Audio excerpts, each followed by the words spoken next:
कल हमने काफी अर्थमेटिक पजल्स की थी।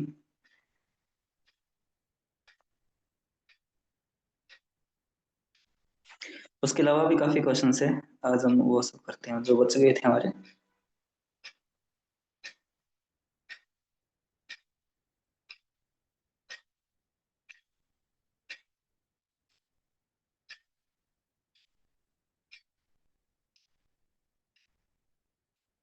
ठीक है, ये 22 में आया हुआ क्वेश्चन है। If the order of the letters in English alphabet is reversed and each letter represents the letter whose position it occupies। In English alphabets है उनको हम रिवर्स ऑर्डर में लिखते हैं और उसके करस्पॉन्ड जो भी नंबर होगा वो उसको रिप्रेजेंट करता होगा।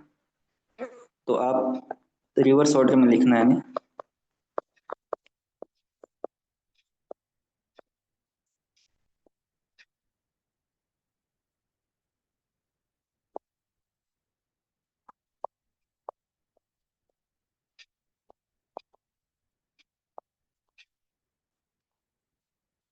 इसको हमें रिवर्स ऑर्डर में लिखना है, यानी कि अब ये ए बन जाएगा।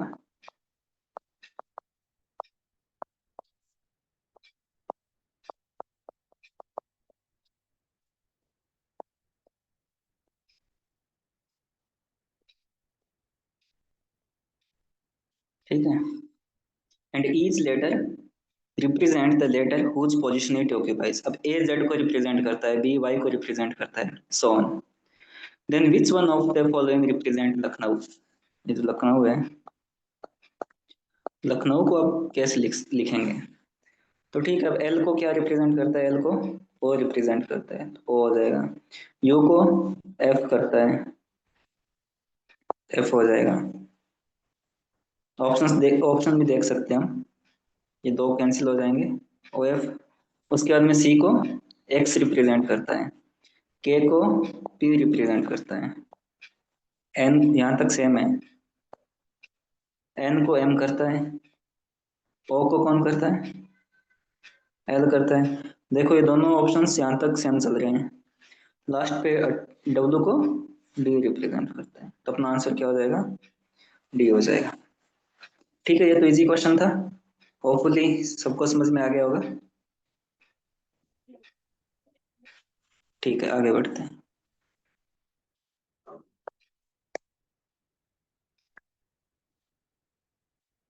क्वेश्चन नंबर 80 है।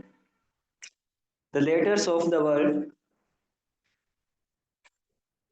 incomprehensibilities are arranged alphabetically in reverse order. How many positions of the letters या letter will remain unchanged? ये 23 में आया हुआ क्वेश्चन है। काफी लंबा वर्ड दिया था उन्होंने। इन लास्ट क्वेश्चन था 80 नंबर। इनकॉम्प्रेहेंसिबिलिटी लिटीज,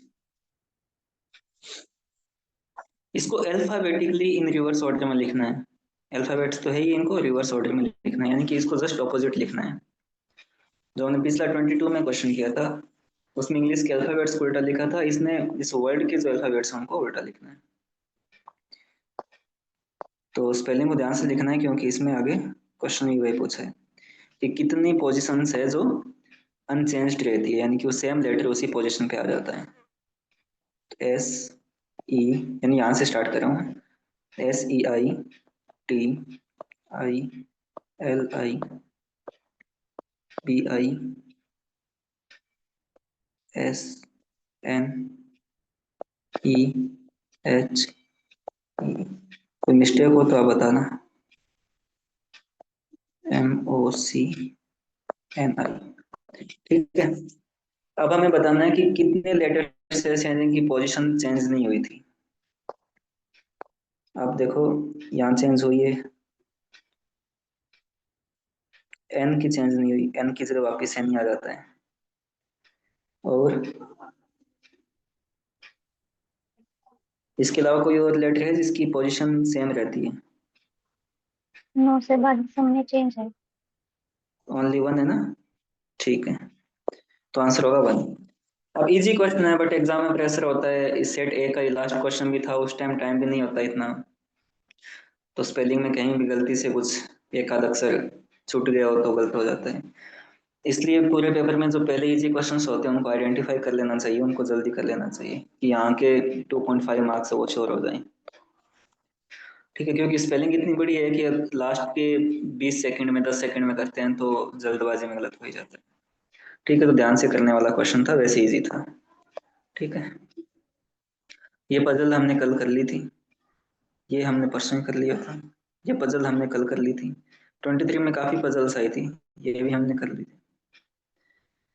हाँ ये देखो, ये 24 में आया हुआ क्वेश्चन है, इस टाइप के क्वेश्चन 25 में भी आया हुआ है शायद।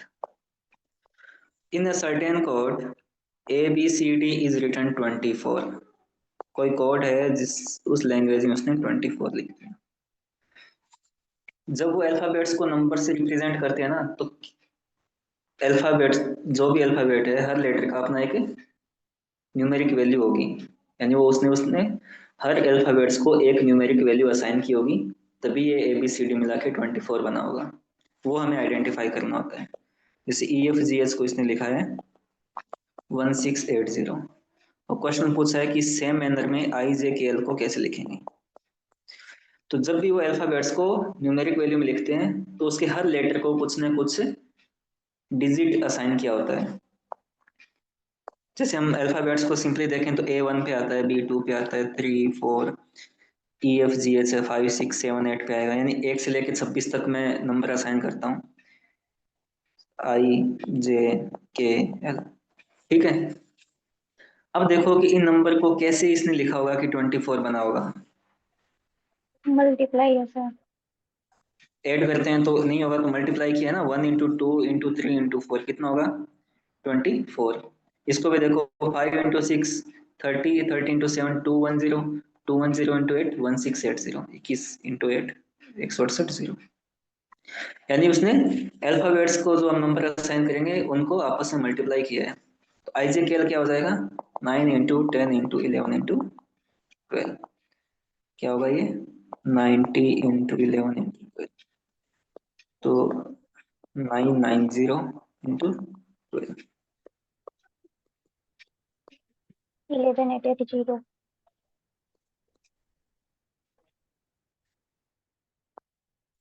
1188 और ठीक है।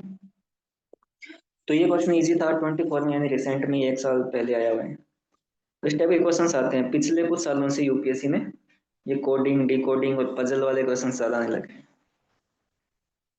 तो जब भी वो अल्फाबेट्स को कोई नंबर असाइन किया ना, तो डेफिनेटली आप समझ जाओ कि उसने उनके डिजिट्स के जो रेस्पेक्टिव डिजिट्स हैं, मतलब प्रत्येक जो लेटर के रेस्पेक्टिव डिजिट्स है उनमें कोई ना कोई ऑपरेशन लगाया होगा, या तो मल्टीप्लाई किया होगा या ऐड किया होगा या डिवीजन, जो भी कुछ होगा वो हमें आइडेंटिफाई करना होता है और उसी को फिर जो पूछा है उसमें लगाना होता है।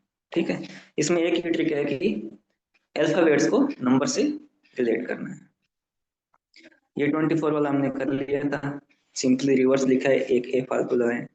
ये पजल हमने कर ली थी। देखो 24 में कितने क्वेश्चन आते हैं इस टाइप आए हुए, 3 4 आए हुए।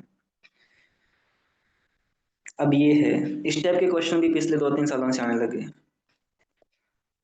ये कुछ एक्सप्रेशन है, 5 समथिंग 4 के बीच में कोई एक सिंबल है, कोई भी मैथमेटिकल सिंबल है, वो सिंबल को चूज करना है हमें प्लस माइनस और मल्टीप्लीकेशन में। In the expression star is chosen from plus minus multiplication each at most 2 times, यानी कि हम किसी एक साइन को मैक्सिमम 2 बार यूज कर सकते हैं।